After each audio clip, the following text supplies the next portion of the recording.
Yo, it's Grandpa, it's your boy Texas, back on some Mad Ultimate Team 16, back with another episode of the Cheap Elite Gems for you guys today. We'll be discussing the tight end position, and unlike wide receivers, they are more important to your team's success. Wide receivers are cool, but you can pretty much have speed. They don't do much. Tight ends pretty much do it all. Run block, pass block, catch balls across the middle of the field while getting hit by Sean Taylor and Ray Lewis. Those guys are way more important, and they can also be the difference between winning and losing over here at Madden Ultimate Team.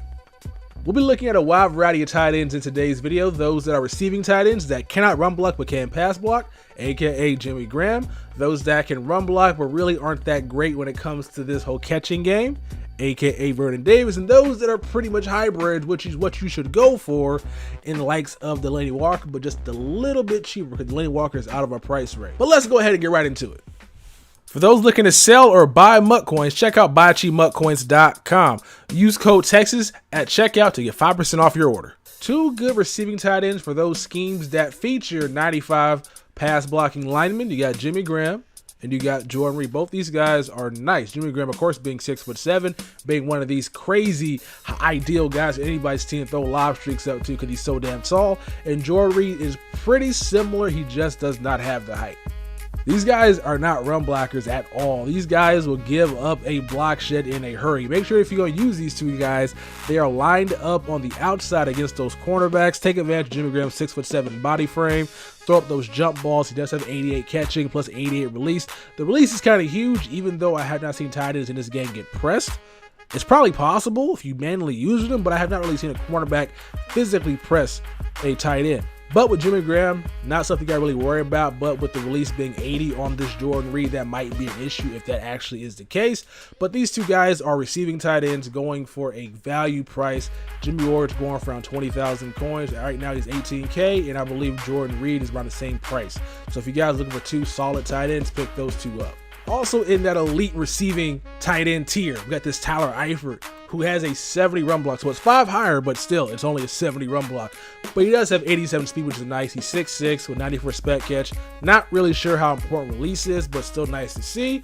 91 catch in traffic and a pretty awful route running, but I'm not really too sure that's important. I rock with this 84. I used to use the 87. Now I'm on to 93, and the route running has never seemed to be an issue for me.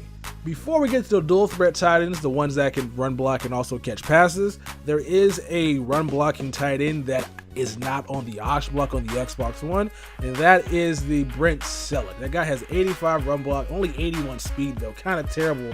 But if you're looking for a guy that's the run block in elite version, and he's cheap, Brent Selleck's your guy. But now on to these two gentlemen, Gary Barnidge and Delaney Walker. Delaney Walker is around 40,000 coins, so he's kind of high.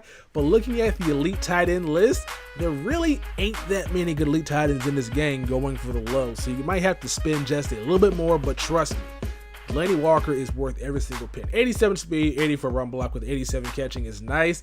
One thing on this card I'm not a big fan of is his height being at 6 foot. But to get around that, what I typically do is sub this guy in at wide receiver.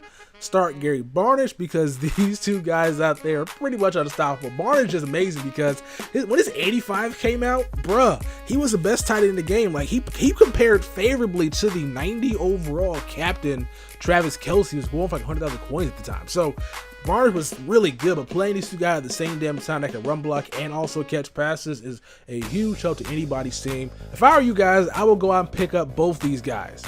Barnidge is around 13,000 coins, Delaney Walker is around 40K, so combined, they're still under the 60K budget for two tight ends, and you get two studs on the offense that can do everything you need them to. All right, guys, and that's going to wrap up this episode, as this Vernon Davis is going for this much on the auction block. No clue why that is, when it's not if he looks just like him, but that's neither here nor there. But yeah, there's not that many good tight ends in this game. The best one I think in this game might be this Travis Kelce, maybe this Shannon Sharp. Nah, Shannon Sharp got 61 line, not at all. But yeah, Travis Kelce is probably the best balanced tight end in this game with good speed, good run block. Pretty much can do all you need him to. And unfortunately, the ones that I suggested aren't really the only ones. I mean, Owen Daniels is good, but he's not really that fast.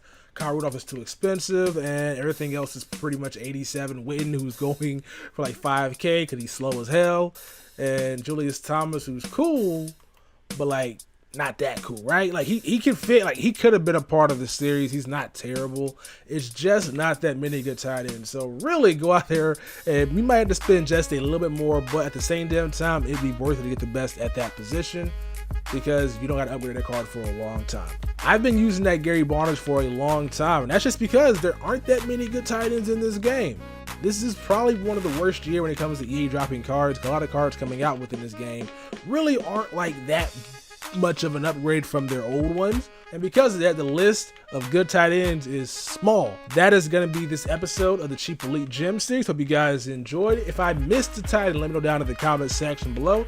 But I don't think I did because the amount of tight ends or the pool that I can pull a sample from is just small. It's just not that big. So that's all I got for you guys today. See you tomorrow. Peace. Let it go. Make my body go. Make our bodies higher.